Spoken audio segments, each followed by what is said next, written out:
ሰላም አናንያስ ሚዲያ ተኸታተልቲ ኣብ መላእ ዓለም ዘለኹም ኣድናቕተይን ፈተውተይን ዝኾኖም ሓደሽቲ ዝኾንኩም ሳብስክራይብ ምግባር ናይ ደወል ምልክት ብምጥዋቕ ኩሉ ግዜ መንፈሳዊ ቻቻታት ንክትረኽቡ ላይክ ሼር ብምግባር ከዓ ንኹሉን ከባዛሕ ንክትተሓበሩኒ ብትሕትና ይሓትት።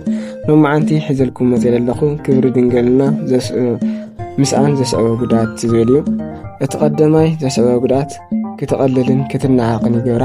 እቲ ካልኣይ ከዓ ክብሪ የስእና። እቲ ቀዳማይ ክንሪኢ ከለና ክትቀልልን ክትናዓቕን ይገብረካ። ኣይትዘሙ ዝብል ሕጊ እግዚኣብሔር ስለ ዘፍርስ ከምቲ ሕጊ እግዚኣብሔር ዘቃለሉን ዝነዓቑን ንሳተውን ኣብ ቅድሚ እግዚኣብሔር ኣብ ቅድሚ ሰብን ዝተነዓቑን ዝተቃለሉን ይኾኑ።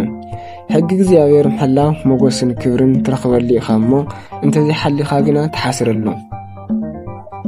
ስለዚ ድንግልና ከም ዓይኒ ብሌንና ክንሕሉ ይግባእ። ብስጋን ብነፍስን ስለ ዘነቐና ከምኡውን ካብ 10 ተኽሊል ጀሚሩ ዝተፈላለዩ ተጸጋታት መንፈስ ቅዱስ ስለ ዘስነና ክንትጥቀቕ ኣለና። ድንግልና ከም ብኽሮና በረኸት ስለ ዘውህብ ነዚ ዘቃለለ ዘማዊ ብኣንጻር ኤሳው ከምዚ ተባሂሉሉ እዩ። ሓደ እኳ ዘማዊ ዝኾነ ወይ ከምቲ ንሓንቲ ግዜ ክበልዕ ኢሉ ብኽርናኡ ዘቃለለ ኤሳው መንፈስ ዘይብሉ ሰብ ከይህሉ ተጠንቀቑ። ኤሳው ጸኒሑ ነታ በረኸት ክወርስ እኳ እንተደለየ ኣይተውሃበን። ብንብዓት ዘግሂ እኳ እንተደለያ ንንስሓ ዝኸውን ግዜ ከም ዘይረኸበ ትፈልጡ ኢኹም። ኣብ 12 ዕብራውያን 12:16-17 ሰባት ካብ ፍትወቶም ምሕያል ዝተለዓለ ክብሮም ከቃልሉ ይኽእሉ እዮም።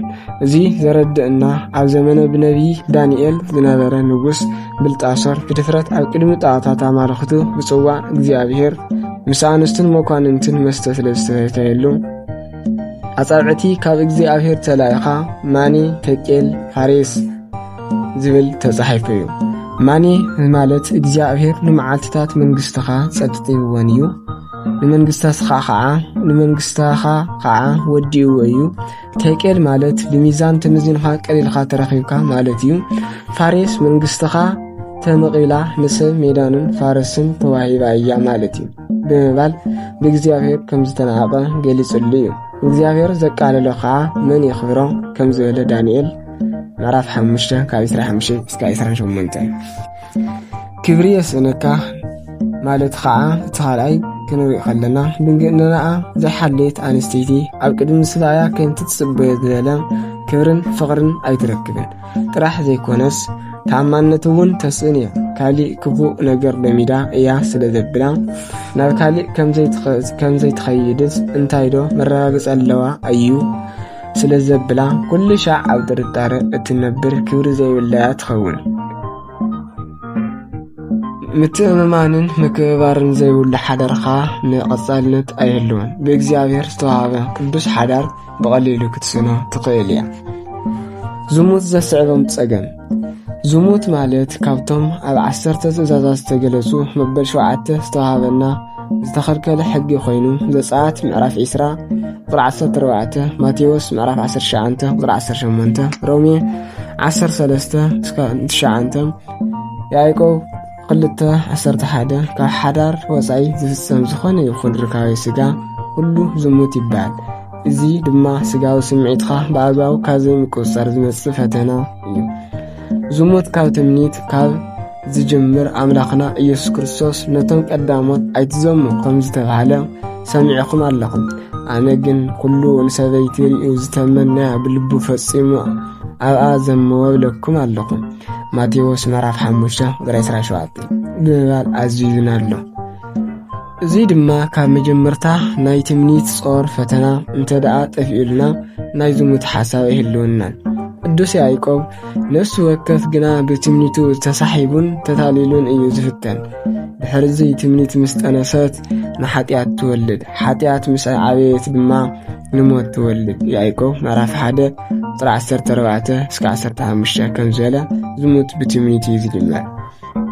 መናእሰያት ብጣዕሚ ክጥንቀቕሉን ከስተውዕልዎን ዝግባእ ነገር ሸይጣን ኩሉ ሻዕ ሓሳብ ይዝህበና እምበር ኣይገድደናን። ናይ ሓጢያት መልክዕ ናይ ሓጢያት መልዓሊ ሓሳብ ስለ ዝኾነ ኩሉ ክፉእ ሓሳብ ፍናትና ኣይኮነን።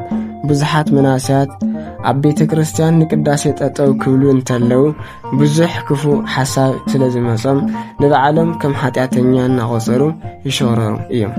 ግናኸ እቲ ሓሳብ ሰይጣን እዩ ዘቐብለና እምበር ናትና ኣይኮነን እሞ እዚ ሓሳብ እዚ